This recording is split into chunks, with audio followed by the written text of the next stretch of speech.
What is up, ladies and gentlemen? Welcome to the channel. My name is Michael, and I hope you are having an awesome day.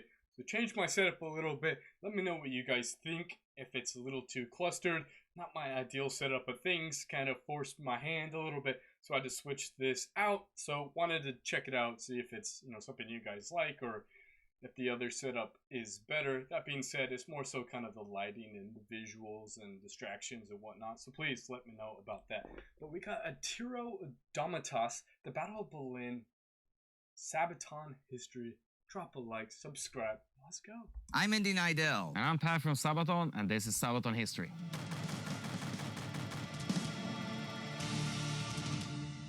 The Battle of Berlin in 1945 saw Hitler's suicide and the surrender of the German capital. And we wrote a song called Attero Dominatus about that. Type of energy you need in your life. Right there. Ooh. In the winter of 1941 and 42, when the German army was driven back from the gates of Moscow, the Soviet troops who had survived the first disastrous months of the German invasion brought with them Soviet cameramen, whose footage gave the world its first look at what the Germans had done in Russia. The film they produced, known in the West as Moscow Strikes Back, was described by the New York Times Review as follows.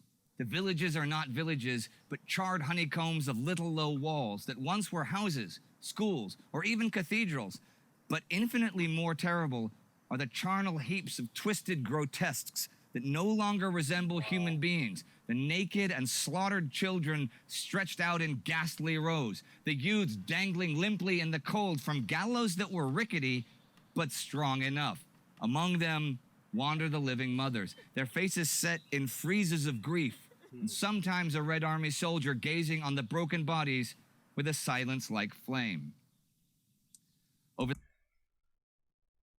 See, that's just the saddest part about war is all the carnage, especially those that are in a sense innocent, but we also understand that there are no innocent victims in war. Things just happen and there are those casualties, and I mean, the Soviets were extremely cruel with their people, and you look at the casualties of the different countries, and you have China and Russia substantially out there, and then you follow that up with like Germany and Japan, and just the sheer amount of carnage, though, is just absolutely unbelievable in this war. Over the next 3 years of fighting, any soldier fortunate enough to survive that ordeal had seen scenes like that time and again. In April 1945, those soldiers arrived at the gates of Berlin.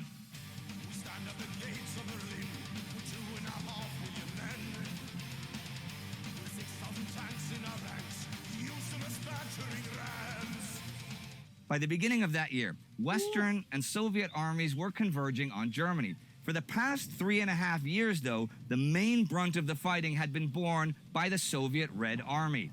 Although the figure varies between 8 and 20 million, it is estimated that around 15 million Soviet soldiers were killed by the end of the war. That figure does not count the many millions of dead Soviet civilians. Yeah. In February 1945, the Allied leaders met at Yalta to discuss what would happen with Germany post-war. And they agreed that Germany would be divided into 4 occupation zones, British, American, French, and Soviet, and that Berlin, the capital, would likewise be carved up into 4 sectors.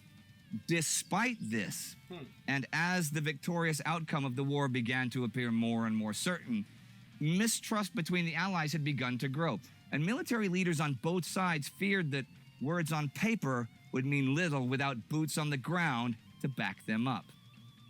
Joseph Stalin organized a general Soviet offensive to drive as far into Germany as possible, and played upon the rivalry between his 2 top commanders, Georgy Zhukov and Ivan Konev, by encouraging them to compete with one another to win the glory of capturing Berlin. In the West, Winston Churchill reportedly urged General Dwight Eisenhower to attempt to capture the city. But Eisenhower eventually decided against such an operation, not wishing to expend Allied lives capturing more and more territory, which the Allies had already agreed at Yalta to give to the Soviets, and fearing friendly fire between Western and Soviet forces. So, as the Soviet forces advanced on Berlin... Well, that's an interesting point right there. So,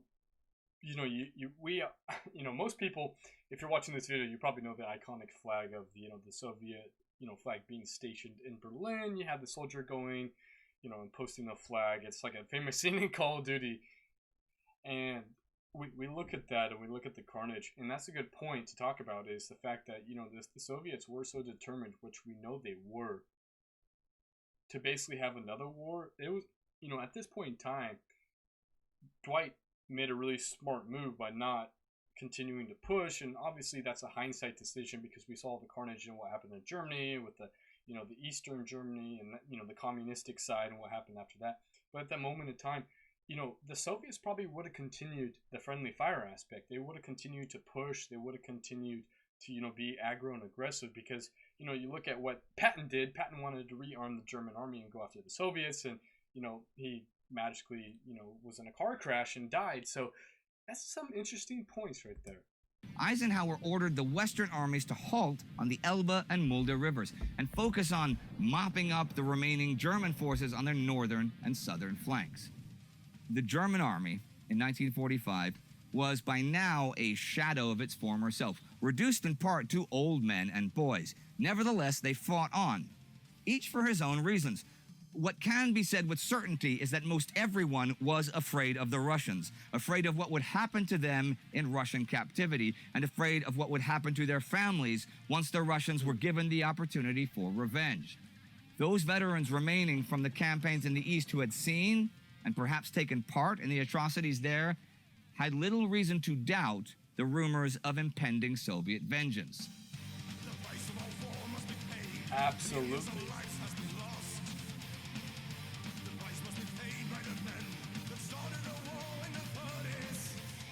The Red Army operations took the shape of two great offensive lunges. The first was the Vistula-Oder offensive from January 12th to February 2nd. Zhukov advanced in the center, while Konev advanced in the south.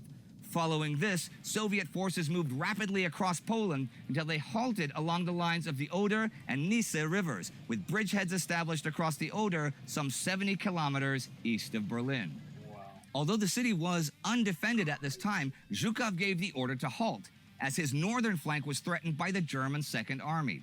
Clearing out these forces was accomplished between February 24th and April 4th, with the Second Army being surrounded and mostly destroyed in Gdansk. With his northern flank secure, Zhukov could now prepare for the final frontal assault towards Berlin. However, the delay had given the Germans time to rebuild their defenses along the Oder River. On March 20th, German General Gotthard Heinrici was appointed commander of them. He assumed that the main Soviet thrust would be across the river along the axis of the main east-west Autobahn. Being vastly outnumbered, he planned a defense in depth, deploying only light forces along the riverbanks, while the main defensive position was established on the Zilov Heights, overlooking the road 17 kilometers to the west of the river. German engineers turned the Oder's floodplain into a marsh by breaching a reservoir, while on the heights they constructed 3 defensive belts with lines of trenches, bunkers, anti-tank guns, and ditches.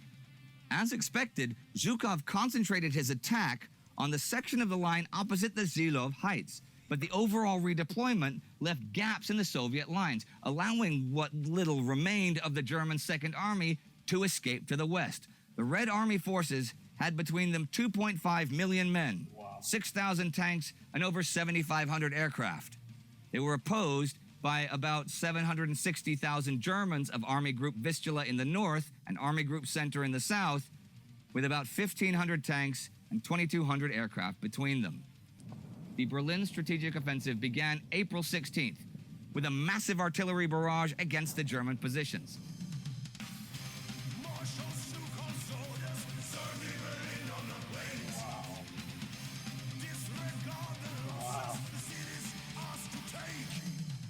Despite their advantage in firepower and numbers, though, advancing proved difficult for Zhukov's first and Rokossovsky's second Belarusian fronts in the marshlands created by the German engineers. Frustrated and behind schedule, Zhukov threw in his reserves, committing to massed human wave assaults, which led to heavy Soviet casualties.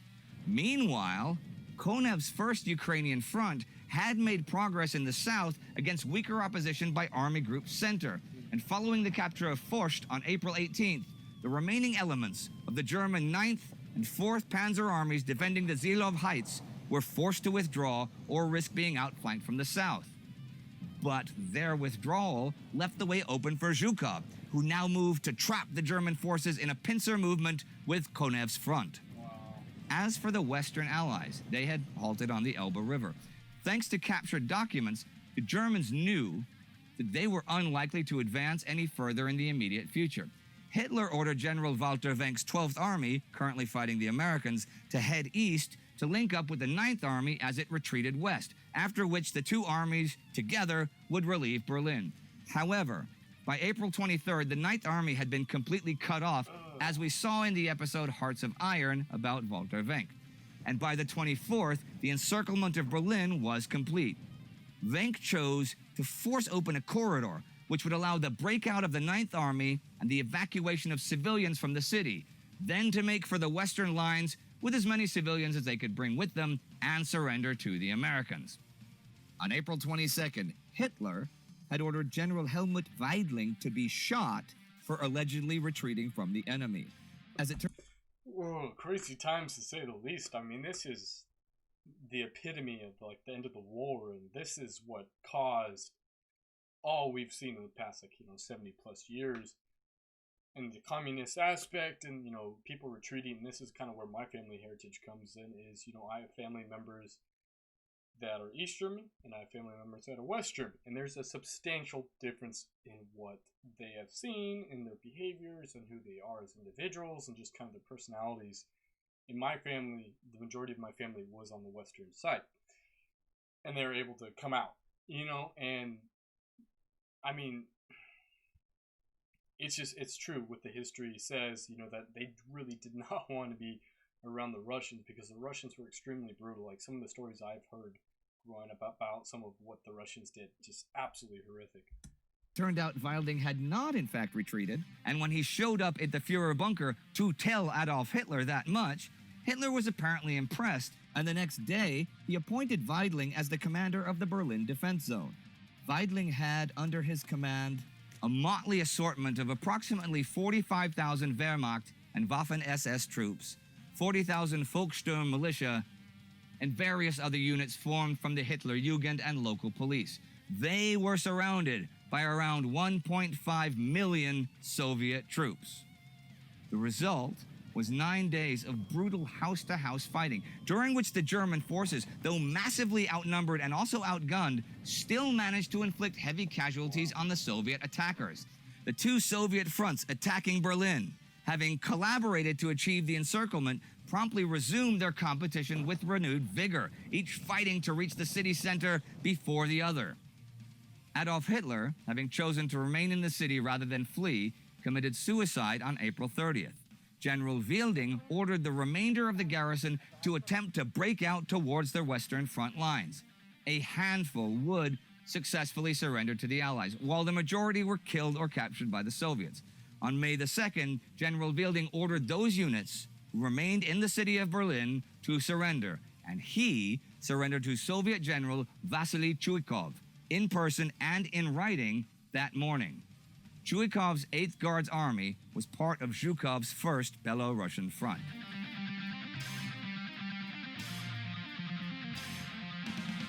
As the Soviet army entered the ruined city, the civilian population was subjected to a wave of rape, pillage, and murder which continued for several weeks.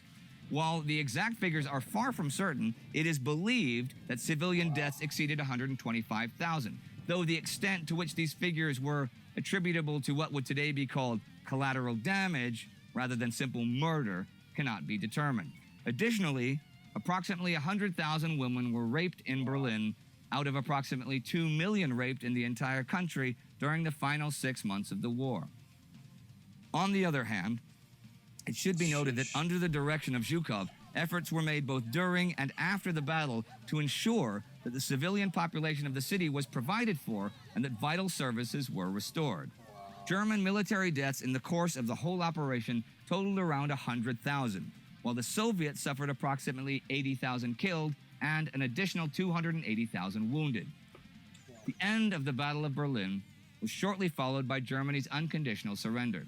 On May the 6th at Rheims, Alfred Jodl offered to surrender all forces fighting the Western Allies, but Eisenhower told him it must be all forces on all fronts, or the Western Allies would close their lines and all surrendering would be done to the Soviets.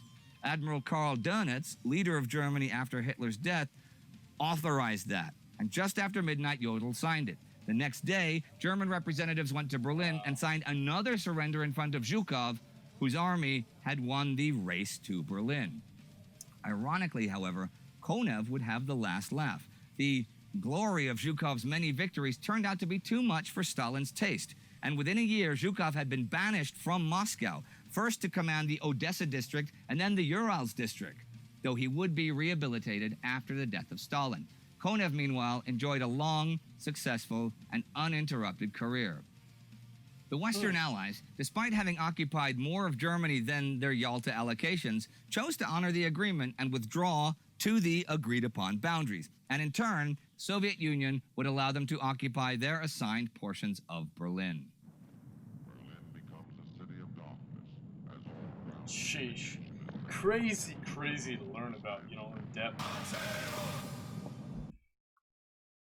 I mean, just absolutely crazy to hear, you know, some of these stories of the history aspect of it, and the Battle of Berlin was kind of the epitome, and it really did set the stage for the future and everything that came after it, you know, with the splitting of East and Western Germany. But anyways, this was Attero Dominatus, the Battle of Berlin, Sabaton History, I hope you guys liked this video. Definitely going to be reacting to this song right after this, so stay tuned. And as always for me, stay healthy, stay happy, and have a blessed day. Peace.